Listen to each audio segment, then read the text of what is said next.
छुअता हमरा लहंगा से माल छुअता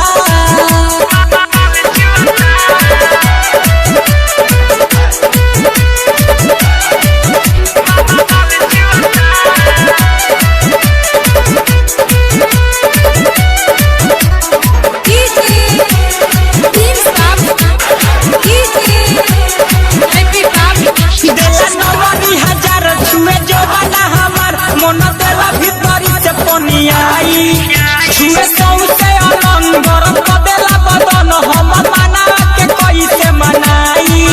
देला नमरी हजार छुए जो बना हमार हम मना के कैसे मनाई उ बोलावेला नमरिया हाथ धरेला कमरिया उ बोलावेला नमरिया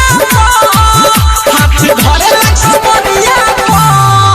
हमरा उठावा के जब छुअता मोर लहंगा से माल छुअता जो बरातिया सामान छुअता हमरा लहंगा से माल छुअता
हमरा लहंगा से माल छुअता